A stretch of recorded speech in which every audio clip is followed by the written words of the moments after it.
Get out, old woman! I said get out! Get out! You're embarrassing me in front of everyone! Look at you showing up here in that filthy old dress! I didn't come here. I didn't come here to shame you, my son. The slap cracked through the grand wedding ceremony like thunder tearing the sky. The choir fell silent. The bouquet dropped onto the marble floor, and Holy Trinity Church froze in disbelief. Under the golden chandeliers of the lavish ceremony, a young man in a white tuxedo, Kofi Mensah, CEO of a powerful company, had just slapped his own mother across the face. She stumbled backward, one trembling hand clutching her cheek. Her eyes stayed on him, not with anger, but with heartbreak. Kofi, her voice quivered. You do this in the house of God. I said, get out, he shouted. You're embarrassing me in front of everyone. Look at you showing up here in that filthy old dress. The guests went silent. The bride took a step back, lips parted, but she said nothing. Cameras, phones, and lights, they all captured the moment that would never be forgotten. The old woman bent down, picked up the crushed bouquet, and whispered through her tears, I didn't come here to shame you, my son. I came to bless you, even if you've forgotten the mother who raised you with tears. Then she turned away. Her faded white gown brushed against the cold marble floor as she walked slowly toward the doors, while whispers and pitying eyes followed her. Outside the church, the wind lifted her white headscarf, and the acrid sunlight caught the shimmer of her tears. I wore white, she murmured, not to celebrate your wedding, but to bury the love of a mother who gave you everything. In a world where success often makes people forget the hands that once fed them, this story will break your heart and open your eyes. This isn't just a wedding, it's a mirror. A reminder that no gold shines brighter than a mother's love, and no shame cuts deeper than her tears. Tell us in the comments, where are you watching from? Accra, Dakar, Abuja, Paris, Toronto, Kingston, Cape Town. Would you forgive a son who slapped his mother on his wedding day? Don't scroll. Don't blink. Stay until the end of the story, because somewhere tonight, another mother stands outside a gate, wearing white, waiting to be remembered. The morning she walked to the gate, African tales. That morning in Accra burned with sunlight. From early dawn, the streets pulsed with music, car horns, ba drums, and distant wedding bells echoing from the city center. Everyone in the small neighborhood where Mama Adwoa lived was talking about the wedding of the most successful young CEO in Accra. No one said it aloud, but everyone knew it was her son's wedding. Mama Adwoa sat at her rickety wooden table, holding the invitation her neighbor had found at the market a few days earlier. Her son's name shimmered in embossed gold letters. The wedding of Kofi Mensah and Zara and Nkrumah, Holy Trinity Church. There was no mention of a mother, no Mrs. Mensah, no invitation sent her way. She traced her fingers gently over the card, afraid to tear what felt like a memory. Her eyes stopped on the line, a match made in heaven. A faint smile crossed her face, half pride, half pain. Heaven, she whispered. Then why does it feel like hell for me? On the cracked wall hung an old photograph, a young Kofi grinning wide, his skin sun-kissed, holding a roasted corn his mother once sold. The edges of the picture were worn, patched with tape. She stared for a long moment, then tucked it carefully into her pocket. Outside, children played and shouted, Mama Adwoa, we heard your son is marrying a politician's daughter. You'll be on TV today. She chuckled softly. I don't need to be on TV, my child. I just want to see him happy. Her neighbor, Mama Fati, approached, holding a bowl of hot porridge. Mama, please don't go. You know he didn't invite you. Those people, they don't like seeing poor faces at rich weddings. Mama Adwoa smiled, her eyes calm but heavy. A mother's blessing doesn't need an invitation. She opened her old wooden wardrobe.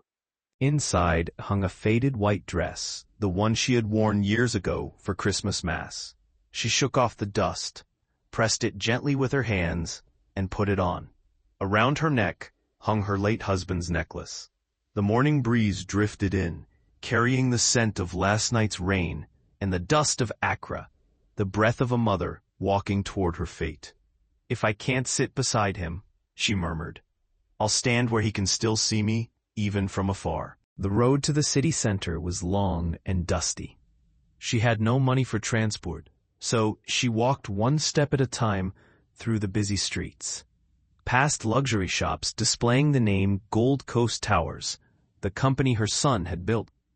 People glanced at the old woman in a yellowed white dress, holding a small, cheap bouquet, then looked away. No one realized she was the mother of the man Accra was celebrating that very day.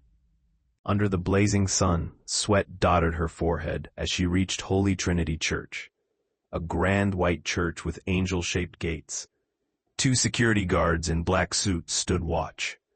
Inside, Bentleys, Range Rovers, and BMWs lined the courtyard. Wedding music filled the air. She took a deep breath and approached. "Good morning, son," she said softly to the guard. "Please tell Mr. Kofi his mother is outside." The guard eyed her from head to toe. "Madame, what did you say? I'm his mother." He smirked, turning to the other guard. "You hear that every poor woman in Accra claims to be his mother these days?" Mama Adwoa didn't argue. She lowered her gaze and said quietly, "Then tell him the woman who gave him his name is here.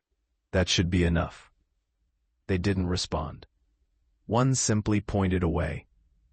"Stay outside, old woman. Guests only. Leave before the cameras come." She stood there. The sun scorched. Sweat rolled down her neck. From inside, church bells rang. The ceremony was beginning. Through the iron gates, she could see the fluttering white flags, the glowing figure of the bride walking in, holding the arm of her son. Camera lights flashed. For a brief moment, in the reflection of a church window, she saw herself, a mother standing outside the world she once dreamed for her child. A single tear slipped down her cheek, but she didn't move. She stood still, silent as stone, waiting. In her hands, a little bouquet trembled. On her lips, a whispered prayer. "Lord, I have no seat inside, but let my prayer sit beside him." Inside, the orchestra played Forever Mine. Outside, the traffic roared and dust swirled. Between those two worlds, one mother in white stood by the iron gate, quiet as the shadow of a forgotten past. The sun climbed higher. Light glistened on the wrinkles around her eyes, like stitches sewn by years of sacrifice. And when the applause erupted inside the moment the couple exchanged rings, her tears fell silently, carried away by the wind. No one knew that at that very moment her heart broke, not because she wasn't invited, but because the son she once carried through muddy streets had now walked into a new life, forgetting that the woman standing outside that gate was his very first home. The choir rose in harmony, and the organ swelled like a river of light. The scent of lais and candle wax mingled through the radiant air of Holy Trinity Church.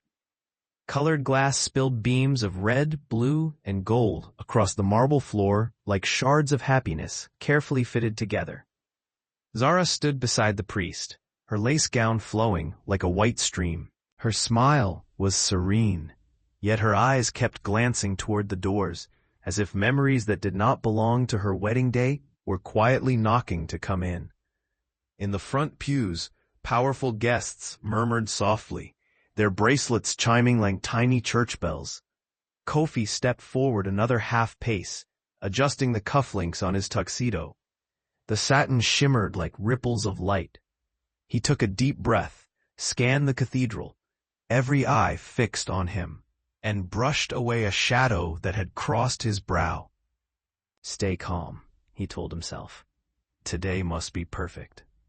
The priest opened the liturgy, his voice deep and solemn. Marriage is the vow between two souls where love and reverence bear witness together. A boy in the choir coughed a small sound, lost in the music. The cameraman adjusted his tripod, the screen glowing with two radiant faces, like a poster for a new life. At the back, an usher quietly closed the heavy wooden door. Everything seemed set in its place. Do you, child, take this man? Zara nodded, her voice delicate as glass. I do. A few gentle claps scattered like soft rain. Kofi looked at his bride, lips curving slightly. Then in a blink, a flicker, he thought he saw the silhouette of a woman beyond the door, her white scarf trembling in the heat. The light shifted. The vision vanished, leaving only the dry acronym creeping through a crack. The coordinator gestured for the music to fade. The priest raised his hand. If anyone knows a reason why these two should not be joined, speak now. The words had barely left his lips when a faint creak echoed from the side door. No one in the front row turned. In high-class weddings, etiquette teaches people to ignore noises that don't belong to the script. But the choir fell half a beat silent. Soft footsteps touched the floor. Not hurried, not timid. Each step carried years. A shadow crossed the colored light, an old white dress appearing, then fading like a slow-moving wave. A whisper spread thread by thread. Who is that? And the whispers wove together into a heavy fabric of murmurs. The cameraman glanced at his screen. At the edge of the frame, a sun-browned face appeared. Dark eyes, hands clutching a small bouquet. He instinctively turned the lens. Zara felt Kofi's hand tighten around hers. She leaned toward him, whispering, "What's wrong?" "Nothing," he said too softly, voice trembling. He let go of her hand and took a step forward. The woman stopped at the last pew, careful not to disturb the silence. She held the bouquet to her her chest, her shoulders trembling from the air-conditioned chill, and the acrid heat still clinging to her dress. She looked toward the altar, the light reflected in her eyes, two tiny pools holding back a storm. The guards hesitated at the aisle. They exchanged glances, but no one dared touch her. Something in her posture, fragile yet unmovable, held them back. The priest closed his book, his kind face briefly lost for words. He thought of saying something about charity, but language suddenly felt heavy as stone. Kofi turned, descending the steps. Each step struck the marble like a nail driven into wood. When he stopped before her, the sound behind him collapsed into a dome of silence. "You shouldn't have come here," he said, lips drawn tight. She looked up, and in her gaze, he saw not himself, but the boy he once was. The boy with dust on his cheeks, now framed by expensive light. She shook her head gently, her voice thin as a thread, trying to tie the world back together. "I didn't come to beg, I came to bless." Zara stood frozen, her heart thudding. Someone whispered, "Take her out." Another murmured, "Wait." The crowd's well-trained pity fell upon the old woman like stage lighting. Kofi heard the hum of the camera. He knew every movement was being recorded. Inside him rose another melody, the sound of hungry nights, roasted corn smoke, the tired hands that once held him through fever. He bit his tongue hard to kill the tune. "Today is my day," he said under his breath, close enough for only her to hear. "Don't ruin it." She smiled, a weary smile burned by a cross sun. "My son, some things aren't ruined by mothers. They're only lost by children." A scoffing laugh broke from the middle row. A camera flashed bright, unkind. Kofi closed his eyes briefly, then opened them darker.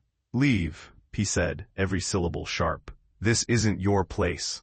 Her fingers brushed his sleeve lightly, careful not to wrinkle the expensive fabric. That gentle touch struck his pride like a blade. There was no roar, no warning, only a swift, clean motion. The slap cracked, not loud, but final. Not thunder, but the sound of a door locking an old house. The bouquet slipped from her hand, rolling across the marble, petals scattered like grains of salt. No one screamed. Even the organ froze mid-chord. Zara lifted her gown, stepped forward halfway, then stopped. An invisible wall rose between her and the moment, a wall built of the questions every bride forgets to ask before the wedding day. The mother did not collapse. She merely stepped back, touching the cheek that still burned. In her eyes, a distant ocean broke silently, rhythmically. She drew a short breath and whispered, "Lord above, let my blessing go where my feet are not allowed." A soprano in the choir began to cry. The coordinator hissed, "Turn off the cameras." But it was too late. The world had already seen. Kofi looked around, trying to gather the shards of dignity falling from his shoulders. He straightened his jacket, almost spoke not to his mother, but to the image of himself he was trying to save. Then he stopped, afraid that one more word might break something inside him. He turned toward the altar, hoping the ceremony could continue. But the priest's voice faltered. "My son, marriage is not a door to close the past. It is a promise to kneel before the first love that ever held you." Kofi froze. His shadow stretched across the marble, touching the fallen bouquet. He instinctively stepped back just half a pace too small for anyone to notice except the woman before him, the one who had just taken his hand's blow and turned it into silence. She said nothing. She bent down, gathering the petals into her palm, as if picking up the old seeds of her life. "I'll go now," she whispered. Not to her son, but to her own heart.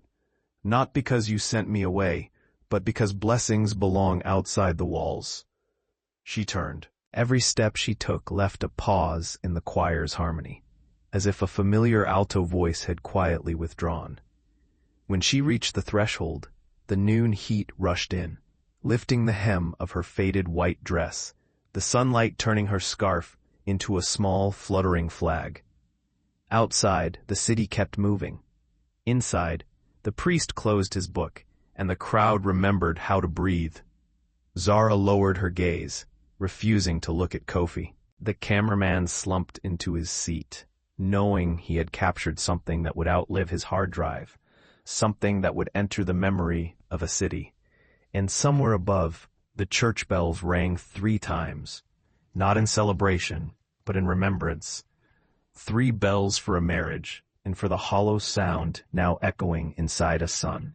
The first note of a lifelong hymn of remorse he had yet to learn. Outside, the mother in white placed her hand on the iron gate and whispered words no one could hear. "We'll meet again, but not today." Then she walked straight into the sun, leaving behind a crowded church.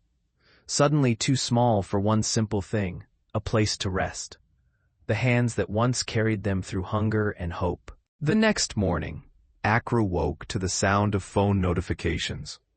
At the Kaneshi bus stop on yellow and black Danfo buses, people passed around a shaky clip. A groom in a white tuxedo swings his arm. His hand lands on the cheek of a woman in a worn dress. The caption flickered at the bottom. "Groom slaps mother at wedding. Holy Trinity Church." No subtitles needed. The gasp, the thud of a fallen bouquet, the organ cutting off, it was enough to make the city hold its breath. At Makola Market, fabric sellers leaned against their stalls, eyes glued to their screens. Someone tapped the speaker and pigeons spilled into the air. "Nahim Mama Ogada beg." The whole aisle fell silent. Hands that usually flew over measuring capes slowed as if remembering an old name they couldn't bring themselves to say. At the Adwoa on the corner, the morning radio wedged the story between weather and traffic. A replay of those final seconds inside the church. The host voice, rough from an overnight shift, spoke slower than usual. "Last night, a video stunned Ghana. They're calling her the Mother in White.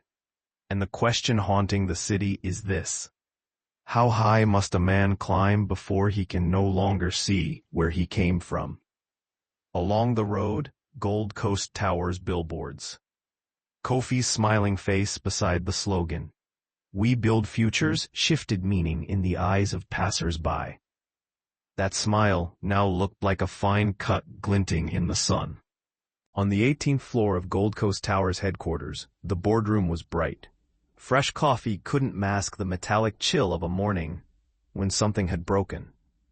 Kofi stood before the glass wall, staring down at traffic congealed like a frozen river. His phone lit up nonstop. Reporters, partners, acquaintances, unknown numbers. PR messages rolled in. Disable comments. Pull the wedding photos. Draft the statement. Legal chimed in. Minority shareholders request an emergency meeting. A text from Zara, cold as stone. We're done. The door swung open. Mr. Nkrumah, Zara's father, entered like a gust of power. 2 aides followed with folders tucked under their arms. He didn't sit. "You know why I'm here." Kofi nodded, voice strained. "I'll apologize publicly, sir." "I'll not, sir," he cut in. "I'm not family to you anymore. The wedding is off. So is the joint venture. You can keep the company if there's anything left to keep." He turned to go at the doorway without looking back. He added, "A man can have everything, but first he must belong to someone's son." The door closed, leaving a dent in the air. Kofi had mastered negotiation salvation by numbers. But this morning, no math could balance the ledger. Emails from investment funds pelted in like hail, suspending capital leadership ethics review projects on ice. HR reported resignations. It flagged that the mother-in-white was appearing in almost every internal chat. An old advisor with silver hair was called in. He pulled out a chair and studied Kofi as if searching for a lost child inside a CEO's suit. "You can put out a media fire, but there's another blaze that won't be in the headlines." "What do you want me to do, sir?" Kofi's throat caught a pebble lodged halfway. "She left." "Then go find her. You think that's easy?" But this company was never built on easy. Kofi turned away. Outside, workers were taking down the Web Build Futures banner. The letters fell into a bin, making a hollow sound. Noon. Holy Trinity Church opened its doors to the press. The priest declined interviews, offering just one line. "We come here not to condemn, but to learn where to stand." News flared instantly. The church had spoken. Hashtag shifted color. Anger turning into reckoning, but the weight still pressed down on Kofi's name. Zara packed a suitcase. In her penthouse, overlooking the lagoon, the wind rattled the curtains. She placed the wedding invitation in a drawer, shutting it like burying a small bird that no longer sang. Her final text, "Don't look for me. Find yourself first." Across town, Mama Adwoa turned down dusty alleyways. She didn't own a smartphone and didn't know her pain had become the evening news. Sitting outside her single room, she slipped off her sandals and washed the red mark from her cheek with warm water. Neighbors came to ask. She only shook her head. "It's nothing. A sunny day burns out by nightfall." She hung the white dress on a line. Sunlight passed through the thin fabric and painted a leaf-shaped glow on the wall. By late afternoon, the board convened in an emergency session. Voices boomed through polished wood. Leadership credibility severely damaged. The infrastructure ministry deal at risk. We need decisive steps. Each sentence hammered another nail into the floor. "I'll apologize to everyone." And Kofi said, eyes so dry they burned. To whom exactly, a woman shareholder asked. Customers, investors, or the only person you should be bowing to? Silence. Only the air conditioner hummed, a reminder that some things keep running even when people forget to breathe. The meeting ended with a statement, Gold Coast Towers regrets. But the city didn't need a corporation's regret. The city waited on a different question. Does this son still know the way home? Night fell and Accra lit up. Suya stands flared red. On the sidewalks, people gathered to talk. A young man said almost casually, "My mother sold beans for 10 years so I could study.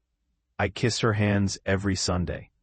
A woman added, On my wedding day, my mother stood in the sun just to pin scarves for guests. I will never forget. Mother and child stories sparked like kindling, stringing together a ribbon of light across the city. Online, a still frame was shared millions of times. A woman in a white dress standing outside the church gate, the wind lifting her scarf. The caption in 2 languages, "No mother deserves silence." From a scandalous video, the city lifted out a symbol, and somehow that symbol began to heal places no one expected. Only one person remained unhealed. Kofi returned to his apartment. The room was dark, the city lights stippling the glass. He set his hands on the table.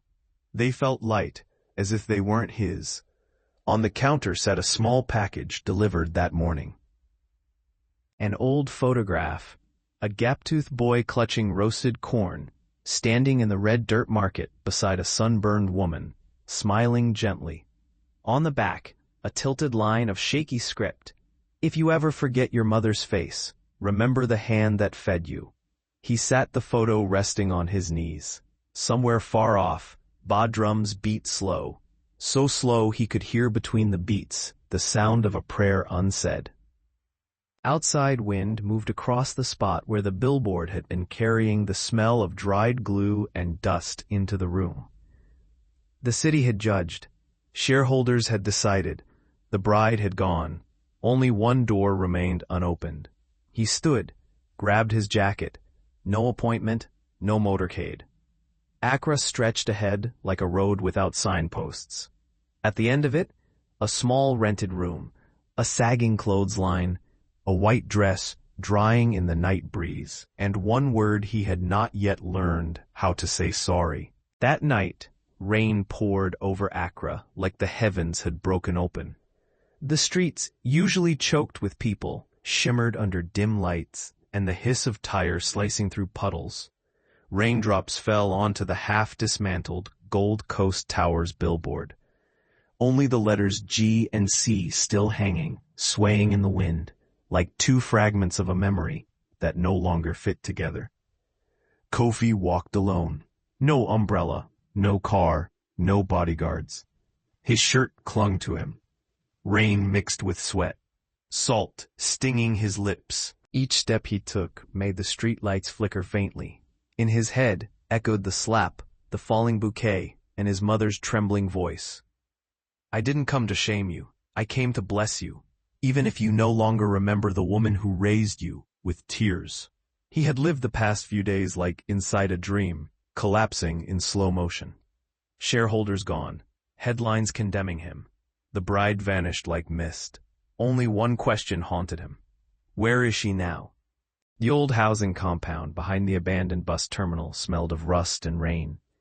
A dim yellow bulb flickered above the door. An elderly landlady in a head wrap opened when she saw him.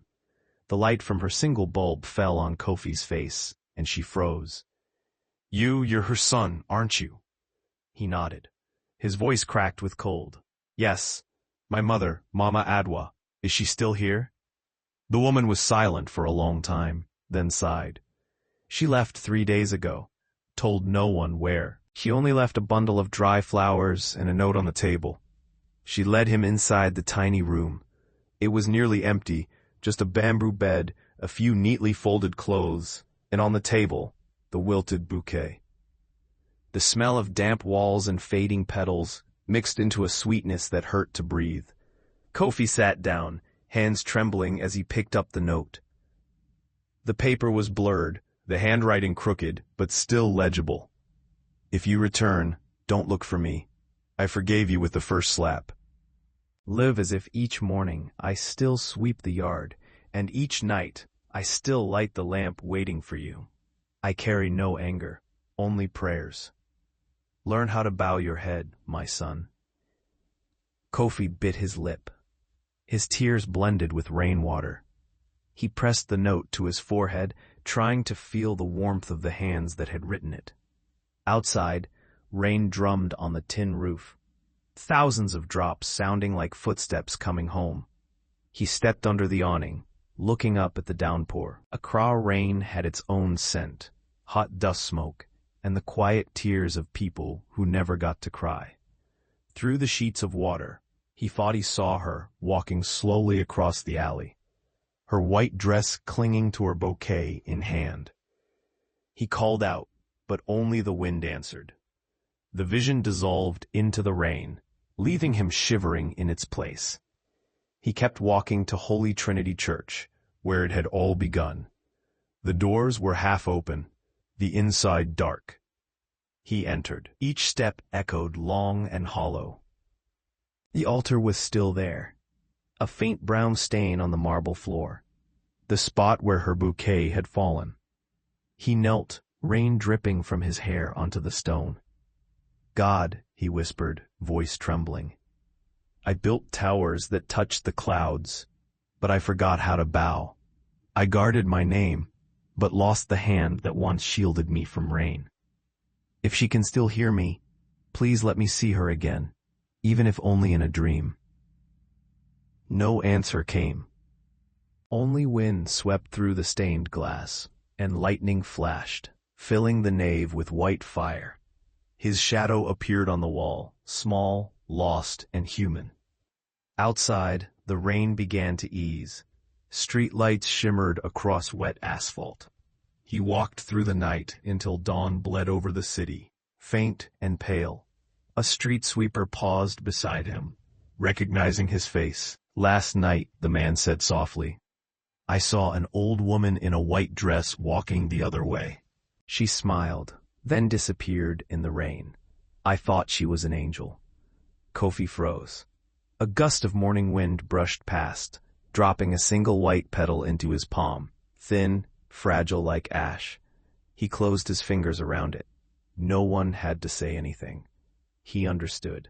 When the sun rose, Accra roared back to life. But on the rooftop of the old Gold Coast Towers building, someone saw Kofi standing alone, holding the wilted bouquet, sunlight breaking across his face. He was no longer a CEO. No longer a scandal. Just a son who had finally learned how to be silent in his sorrow. He lifted his eyes to the sky and whispered, Mother, if you can still hear me, I'll never lie again. I'll rebuild not an empire, but a memory. And that day, the front page of the same paper that once aired the scandal carried a new headline, Gold Coast Towers Reborn launches. The Mother and White Foundation to support abandoned mothers. No one knew who sent the press release, but later that evening, when the Accra sun turned gold again, witnesses swore they saw a woman in a white dress walking past the gates of Holy Trinity Church. She stopped, smiled, and vanished into the light. The news arrived on a windless morning in Accra. A man from the village of Aburi came to the old Gold Coast Towers office, carrying a small plastic bag tied with string. Inside was a folded white scarf and a letter from the local church. Mama Adwoa passed away peacefully in her hometown. She was laid to rest beneath the almond tree by the villagers. Kofi sat still. His eyes stared through the glass wall where sunlight broke into golden fragments, scattering across his desk. No cry came at first, no tears. But when the messenger placed the white scarf on the table, the same one his mother had worn at the wedding, his body trembled, and the sound that escaped his chest was half sob, half collapse. That same day, he went back to the village.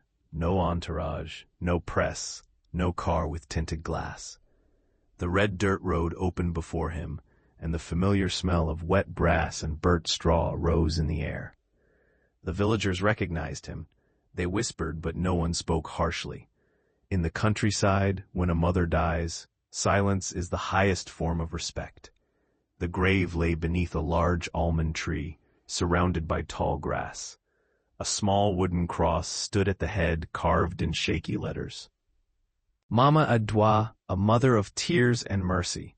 No fancy wreaths, only a few wild white chrysanthemums gathered by villagers along the road. Kofi knelt down. The mud seeped through his trousers, cold and grounding. He placed the same wilted bouquet he had carried all this time onto her grave. I came too late, Mama, he whispered, voice breaking. I thought I still had time, but I forgot. A mother can't wait for a son who only remembers how to regret. The wind stirred. Almond leaves drifted down slowly, falling across his shoulders, like a gentle hand stroking him from above. He wept for a long time, not as a CEO, not as the man who once made a nation gasp with a single slap, but as a child searching for his mother among the soil and the wind. Later that afternoon, the village priest arrived. He spoke softly. She left no possessions. Only this note for you. He handed Kofi a damp, faded sheet of paper. The ink had blurred in the rain, but the words remained. If one day you return and I am gone, don't cry too long. Turn your tears into a river that will help other mothers find the light. The words struck like a spark in his heart. Months later, Ghanaian newspapers carried the headline, "The Mother in White Foundation supporting mothers abandoned by their children." There was no press conference, no speech, just Kofi standing quietly in the courtyard of an old shelter, dressed in a plain white shirt, holding a bouquet of daisies. I once lost everything, he told a few reporters. But the one thing I must never lose again is my mother's compassion. This foundation isn't about redemption. It's about prevention. So no child ever repeats my mistake. Each month, the foundation sponsored shelters, elder homes, and scholarships under the name Mama Adwoa's Light. On the wall of the new headquarters, he hung an old photograph, a mother and son, laughing in a red dust market. Beneath it, engraved in bronze, "Forgiveness is not silence. It is the seed of change." A year later, the foundation held its first memorial at Adwoa. Villagers gathered around Mama Adwoa's grave, hands clutching white flowers. Kofi read a prayer, his voice steady but low. "You taught me, Mama, that true love doesn't need apologies. It only needs to continue." As he placed the bouquet on her grave, a strong gust of wind rose. The white scarf his mother once wore at the wedding lifted from the ground, danced through the air, and came to rest gently across his shoulders. He smiled and looked up at the warm golden sky. Almond leaves shimmered in the evening light, falling like blessings that had finally found their way home. From afar, the sound of ba drums began to rise, mingling with the voices of village women, singing a song for a mother who had left quietly, but whose love would never fade. In life, there are apologies that come too late, but what truly matters is that we still choose to change. A mother can forgive, but time never turns back. Cherish the moments while you can still say the words, Mama, because no spotlight will ever shine brighter than her smile.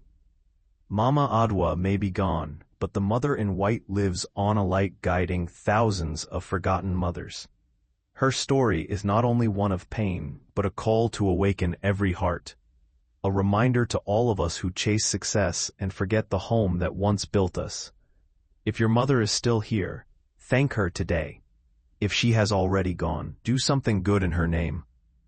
Let your kindness become the apology words can no longer speak. Share this video to spread the message of African motherhood. A love that knows no borders, no color, no distance. Tell us in the comments where you're watching from. Accra, Dakar, Abuja, Bangkok, Seoul, Paris, Toronto, or Cape Town. So the world can see that a mother's love is the language every heart understands. And don't forget to subscribe this channel to hear the next story.